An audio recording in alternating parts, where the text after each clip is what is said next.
I might lose half my followers for this video, but something has been bothering me, and if that's what has to happen, then oh well. I have been a fan of Tupac practically my entire life, and not just a fan in the sense of the music, more so a fan of what he represented to me, which was a black man that was conscious, that stood up for his people, particularly a black man that stood up for black women and empowered black women in a sector of music where women are often degraded, disrespected, humiliated, etc. So it cannot be understated how heartbroken I am to have found out the reason why he went to jail, and also, after doing my research, hearing in his own words his thoughts about the conviction in the trial. As I was watching the Diddy documentary, I posted on Threads how I was just so heartbroken that someone I had put on a pedestal was accused of SA. And they ate me up in the comments, telling me I needed to do my research, telling me that the woman was a liar, that he was set up. Mind you, I had definitely done my research before making that post, because in my mind, I was like, there's no way. Tupac? Pac? Please. But very sadly, my bubble was bursted. Now, clearly, this man has long been gone from this side of the earth, and he's not here to defend himself. So, in sharing this information, I want to read to you his own words, not the words from the woman who was the victim in this situation, not the court case, but his own words from his 1995 April interview with Vibe with the cover story, Ready to Live. So, he was asked about his charges, and this is what he said. Somebody introduced me to this girl, and the only thing I noticed about her was she had a big chest, but she was not attractive. She looked dumpy-like. Money came to me and said, this girl wants to do more than meet you. I already knew what that meant. She wanted to F. I just left them and went to the dance floor by myself. They were playing some Jamaican music, and I'm just grooving. Now, he goes on to detail how she gave him fellatio, like on the dance floor, but obviously I can't read that verbatim. But this is back to his words. Soon as she finished that, just enough to get me solid hard, we got off the dance floor. I told Nigel, I've got to get out of here. I'm about to take her to the hotel. I'll see y'all later. Nigel was like, no, I'm going to take you back. And we drive to the hotel. We go upstairs, have intercourse real quick. And as soon as I came, that was it. I was tired, I was drunk, and I knew I had to get up early in the morning. So I was like, what are you going to do? You can spend the night or you can leave. She left me her number and everything was cool. Nigel was spending the night in my room all these nights. When she found out that she gave me fellatio on the floor and we had intercourse, he and Trevor were livid. Trevor is a big freak and he was going crazy. All he kept asking me was, did you F her in the A? He was listening to every single detail. I just thought, this is just some guy shit. It's all good. Now, that was the first encounter that they had, and most people only stop at that story, but that's not the story of the night he was accused. So the interviewer asked him about the night of the actual case.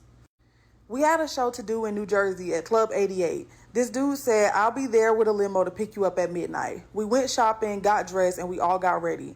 Nigel was saying, why don't you give her a call? So we were all sitting in the hotel drinking, and I'm waiting for the show. And Nigel's like, I called her. She called me, and she's on the way. But I wasn't thinking about her no second time. We were watching TV when the phone rings, and she's downstairs. Nigel gave Man, my manager, some money to pay for her cab. I was like, let that pay for her own cab. I'm going to come back to that. She came upstairs looking all nice, dressed all provocative and shit, like she was ready for a prom date. So we're all sitting there talking, and she's making me uncomfortable because instead of sitting with Nigel and them, she's sitting on the arm of my chair. And Nigel and Trevor were looking at her like a chicken, like she's food. It's a real uncomfortable situation. So I'm thinking, okay, I'm going to take her to the room and get a massage. I'm thinking about being with her that night at Neil's. I'm going to also come back to that. So we get in the room, I'm laying on my stomach, and she starts massaging my back. I turn around, she starts massaging my front.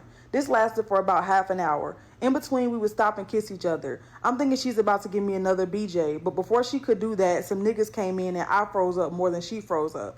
If she would have said anything, I would have said, hold on, let me finish. But I can't say nothing because she's not saying nothing. How do I look saying, hold on? That would be like I'm making her my girl.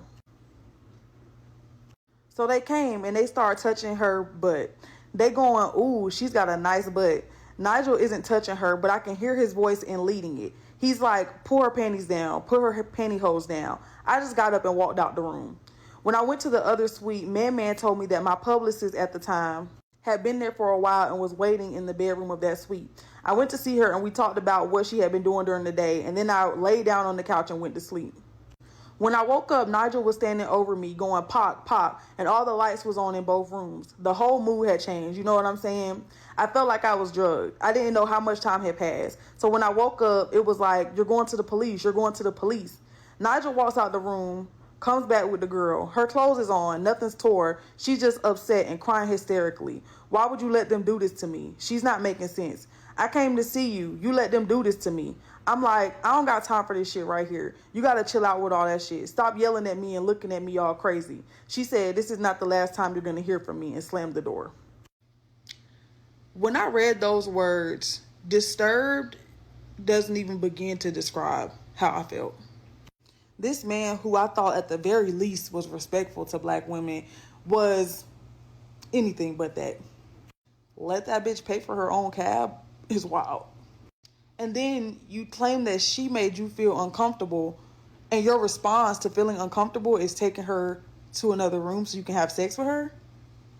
But above all, what people don't understand about this case is that Tupac was not charged with grape. He was charged with SA, which are two different things. And he absolutely SA'd this woman. This woman came to see you. She came to have a consensual experience with you. And people from your team were allowed to come into the room and start harassing her. And you didn't want to be a part of it, so you get up and leave her in the room to be assaulted. I don't see how people can make excuses for this. But I actually know exactly why people make excuses for this. The reason being is because the victim in this case is not a perfect victim. Even though there rarely is a perfect victim in most assault cases. Because this woman was seen as a 304 because of the acts that she performed on Tupac in the club. Because this woman was seen as a groupie, her consent, her bodily autonomy is not taken seriously, and nobody cares.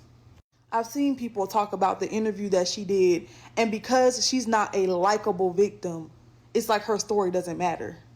And honestly, I wasn't even gonna make a post about this, but I saw another woman on Threads ask the same question that I did, and people were dragging her, saying how the woman was lying. It was obviously a setup. You need to do your research. You need to do your research. Everybody keeps saying do your research, but is nobody actually doing the research? I have read the court case files. I have read the New York Times article. I've read the Washington Post article. And to me, out of all the things that he's accused of, his own words are the most damning in the situation. And even though he goes on to say he feels ashamed of the fact that he did not protect her in that moment, what he was accused of, he absolutely did. And I'm not saying I'm trying to cancel Tupac or anything like that, but what I'm saying is that as a black woman, as an artist, as a rapper, someone that held him to such high esteem, someone that has t-shirts with his face on it, that had his poster in my bedroom, we are allowed to grieve this situation of thinking that we had someone who was different, and he wasn't.